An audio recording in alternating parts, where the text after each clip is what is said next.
results. Well, we've talked about it a lot. It can be really tough to find affordable housing here in Central Florida.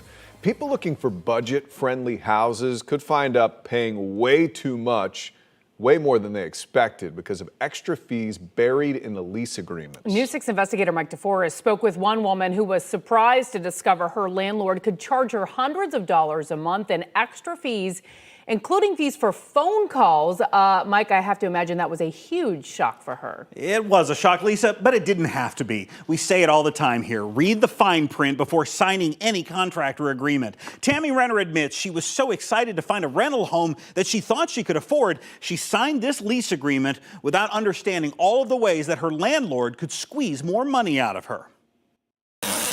All I had on my mind was I just wanted to get here. I just wanted to be here with my family. I just wanted to get here. As Tammy Renner was preparing to move from North Carolina to Central Florida, she went online and found this modest Orlando home that fit her budget, with rent advertised at $650 per month. The home was being leased by Florida Beach Coast, a company supposedly based in Gotha that's currently facing nearly a dozen lawsuits from unhappy tenants. And I had absolutely no idea what I was getting into. Renner was required to pay more than $1,500 up front, including her first month rent and a standard leasing fee. Then, before moving in, she was charged another $1,500 for a maintenance updating and design fee and a service fee. They got $3,000 out of me just to move in here. Needing a home, Renner paid those charges and signed this lease agreement. I didn't read a lot of it. Which is loaded with other charges and fees. Well, I wish that I would have really looked at the fine print. If she had, Renner would have discovered an additional $20 per month fee to use an online tenant portal required to pay bills and request maintenance. Then there's the $50 monthly COVID-19 government regulation fee. It's not like they come in and disinfect or anything.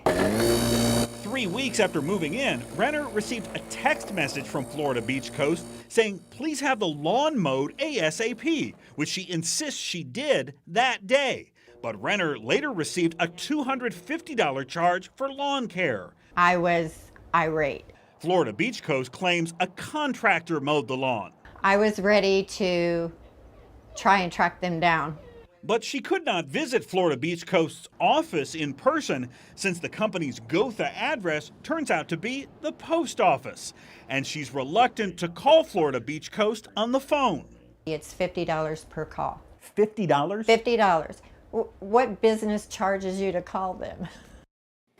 Now, a Florida Beach Coast representative says the company prefers to do business with tenants by email or text message so that everything is in writing, and it does not give out its office address to protect employees from threats the company says it occasionally receives. Now, after I started asking some questions, the company did remove some of the charges on Renner's bill, including that lawn care charge. Wow. $250 for 1 day of mowing someone's lawn. That's interesting. So, Mike, what does that company have to say about all those lawsuits being filed against them? Well, Florida Beach Coast representatives say that because of its size, companies like their size commonly face disputes. Now, since Florida Beach Coast keeps its actual office location secret, those plaintiffs have had trouble serving their lawsuits on the company, so the complaints have not yet been resolved in court. You really feel for those tenants in that situation. But they do sign the agreement, and that's what it boils down to. Read it very carefully. Read it. Yes. Mike, All right, Mike. Thank you.